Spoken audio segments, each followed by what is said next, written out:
Hey everybody, this is the Sliders Review. I'm here today to talk to you about Batman and Superman Battle of the Super Sons. So I finally got to watch this movie. It came out on HBO Max just yesterday. And so it was actually pretty good. Now, is it the greatest animated movie of all time? No, but it was just entertaining and stuff. And I found it more entertaining than a whole lot of this Tomorrowverse stuff. Now, this is actually not part of the Tomorrowverse. It's set in its own little continuity based on the comic books of the same name. These comic books have been around for decades, but this is a new I cannot talk incarnation of these comics based on the sons of Jonathan Kent and Damian Wayne as opposed to that of Joel Kent and Bruce Wayne Jr. from back in the day. And the art style is extremely similar to that of the comics, so that is cool. Now this is actually DC's very first CGI animated movie. They've done two animated features TV shows back in the day, Green Lantern and also that Batman or Beware the Batman, that only lasted for one season each. And so this was actually just a very, very entertaining movie. And at first I thought to myself, I'm probably not gonna like it because I didn't like the trailer. Now I will say, I don't know, just the title of the name is a bit confusing because when I hear Battle of the Super Sons, I'm assuming they're going to constantly be at each other's throat, battling each other, stuff like that. But it wasn't really so much like that. Kind of like the whole Justice League versus Teen Titan movie we got years ago, where it wasn't even really them fighting each other. Also, one thing, I don't know which exactly comic this is based off of. I don't know if it's actually based on a specific comic or they just did their own thing, because I don't read comics and stuff like that. But one thing I noticed is it focuses a whole lot more on Superboy than it does Little Robin and stuff. Not Little Robin.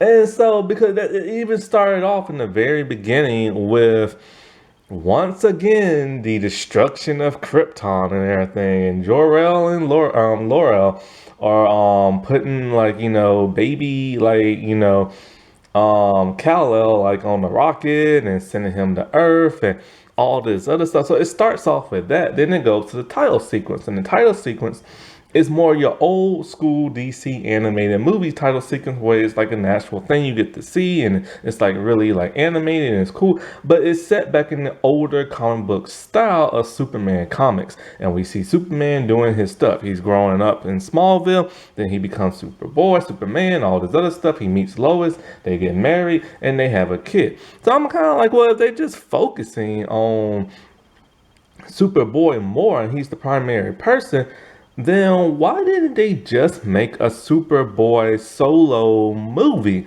And once again, this is DC feeling that, they can't show a movie with their other heroes without cramming in somebody else well known, which of course is the Bat Family.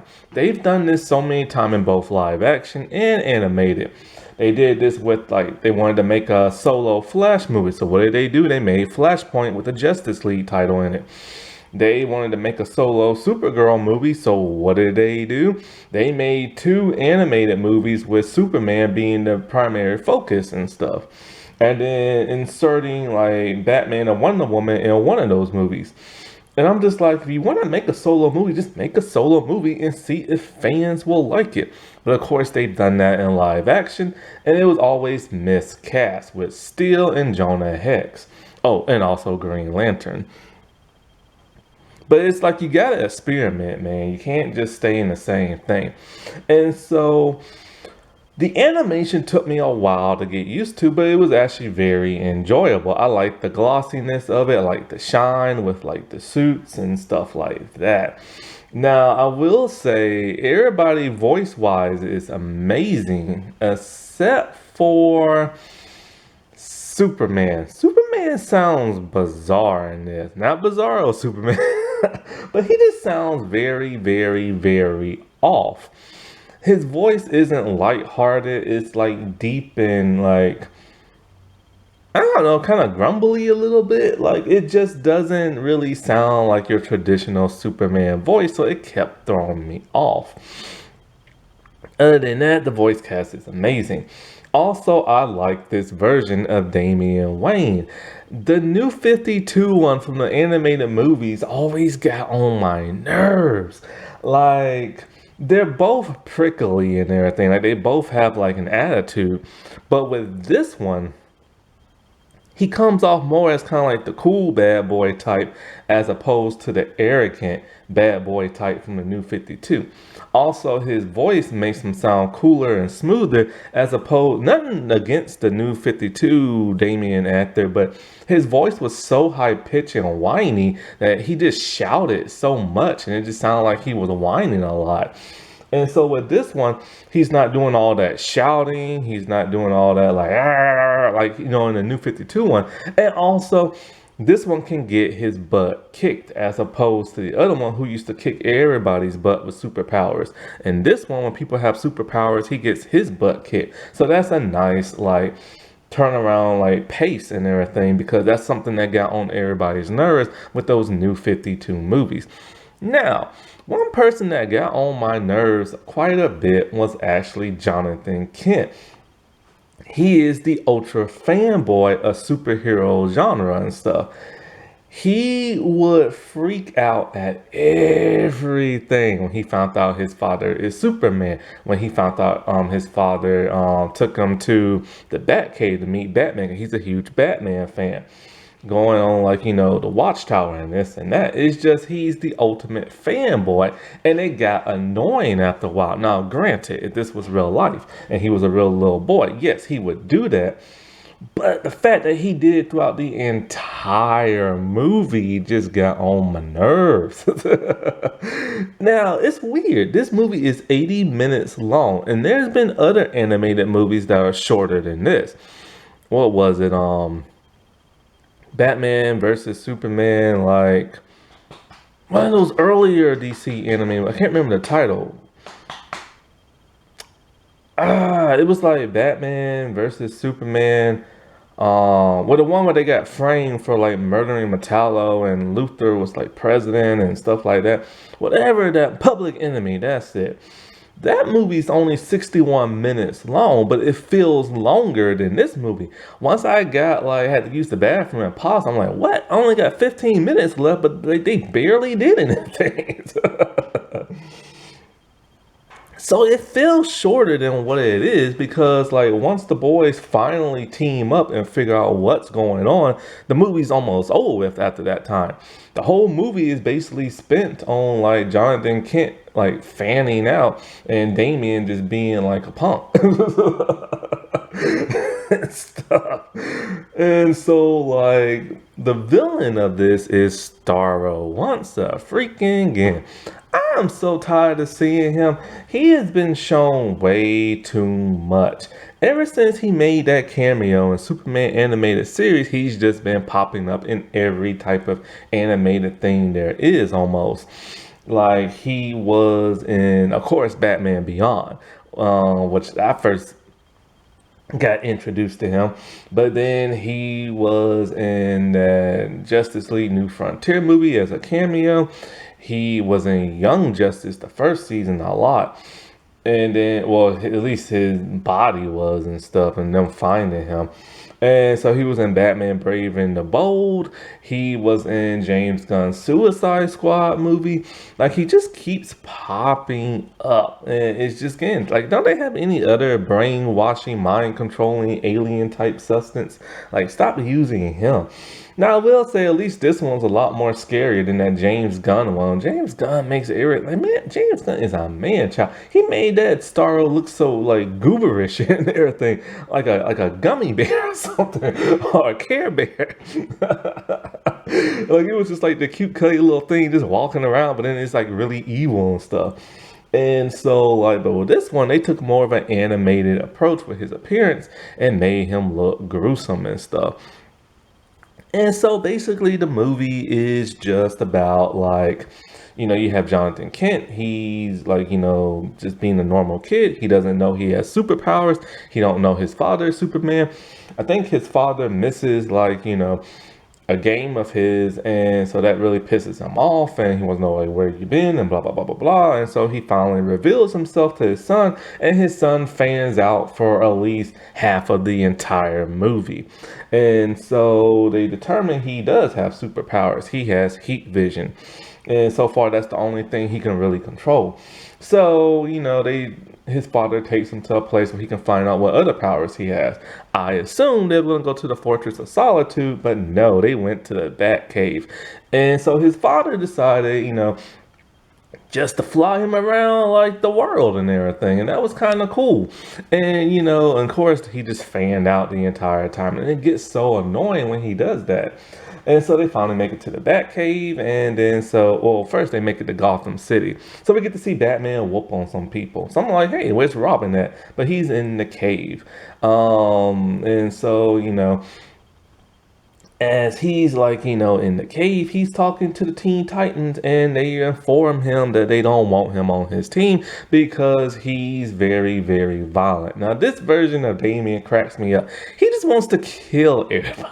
Every time he fights somebody, he's like, I must kill you. Like when Starro took over Lois Lane, he's all like, use your heat vision to kill her. He's like, I can't kill my mom. But every person he fights, he's like, you have to kill that person. So he's very much how he was when he was first introduced, being raised by Talia and Ra's al Ghul and stuff. And so he gets like annoyed that he can't join the Teen Titans because he really wanted to be part of a team and hang out with people his own age. And I like that aspect because it's kind of like, when it comes to Damien, all I've ever seen that dude want to be is just like the head of like the League of Assassins, or like, take over Batman's mantle and stuff. He never just wants to be really like a kid. Even in the new 52 ones, he just wanted to be like, not really so much a kid and interact with them and stuff. I thought he was so much better than people. So of course, when he meets Jonathan Kent, he's just kind of like, oh, here comes another little person I can pick on and everything. And that's what he does throughout the entire movie, just like picks on him and stuff. He wants to like test his powers out. So he throws him over like the cliff and like the Bat Cave and stuff. And Superman has to like save him. And Batman doesn't even reprimand him. It's just Batman just kind of like, okay, that's wrong, but I don't care.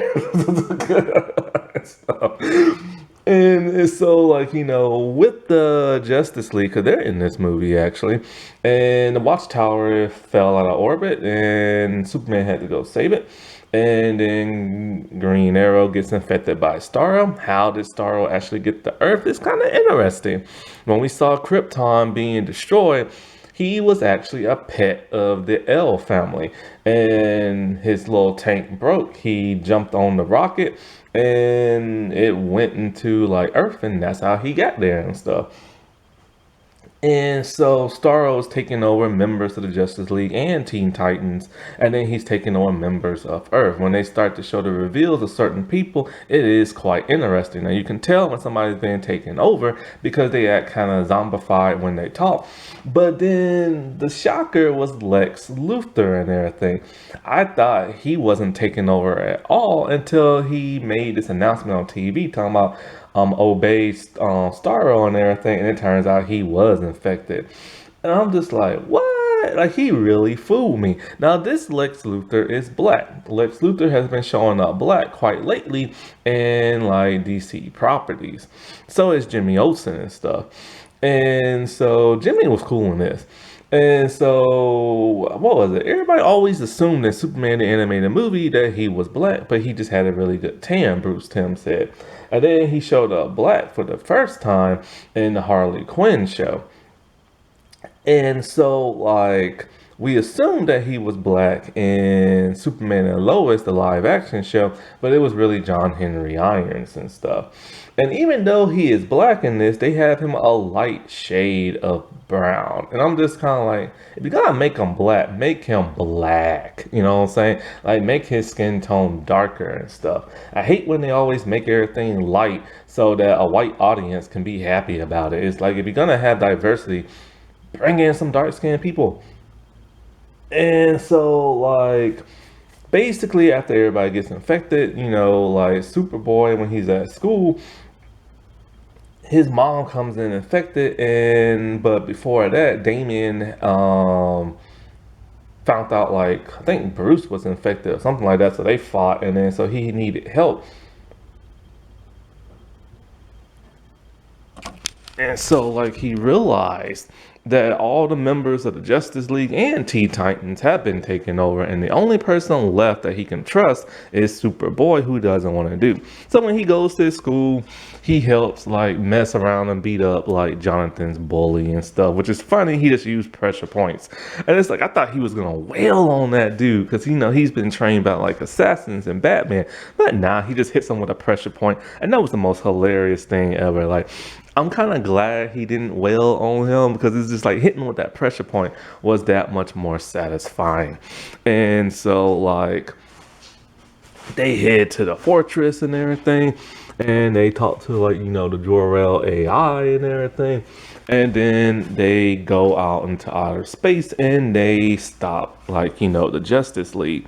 But of course, they have to fight them. And like I said before, Damian is getting his butt whooped. And so Superboy has to be the primary person to help, like, fight them off. But then when it comes to Batman and Superman, they can't take on their own father, so they have to switch partners. And so Damian knows that Bruce keeps the kryptonite ring in his utility belt. I guess he don't care if he gets cancer and everything. And so, like, oh, by the way, Luthor was president in this. Anyway, so, they fight each other's fathers and all this other stuff, and they're able to, like, subdue them a little bit. But of course, Starro is, like, the main villain, and they realize through Lois that heat can, like, hurt Starro, but Jonathan isn't strong enough with his heat vision because Starro's so big. So both boys realize that, there's only one thing we can do. So they put everybody in the javelin shuttles and they send them to Earth. And then I thought they were just gonna blow up the watchtower, but no, they just knocked it out of orbit and let it, like, flame up in the Earth's atmosphere. And that works because Starro is, like, he's losing his grip on, like, all the other little Starros, right? And so he's losing his mind control grip on them. So Superman's able to free himself, Batman's able to free himself. And then, Superman saves the day by saving the watchtower. But then that's Starro is landed, like, on Earth, and he's still, like, alive. And so Superman and Superboy blast him with their heat vision. And then Superman and Superboy do kind of like a baseball thing with a tree. And they send him back into space where he's burning up in the orbit again. So after all that, Jonathan has his baseball game, and then Damian goes to visit along with Bruce. But Damian looks weird in his civilian clothes. It's weird. When they're both in their superhero costume, they look like kids. But every other kid in this movie looks like an adult with a grown face and a little body. This is something that's a problem with animation, even when they did it in the Justice League series. And it's here when you see, like, the kids and also Damian's face. So all in all, like I said before, it's not like the greatest movie of all, but it's pretty cool and everything. And I really like how they did stuff, but the only problem is once boys joined up, then the movie's pretty much, like, over with after that. And them discovering, like, the monster and the weakness and all that kind of got a little rushed. If they would have took a little time out of all that Superboy fanning, they could have told more of a deeper, like, plot and stuff. Alrighty, well, I'll talk to y'all later. Bye.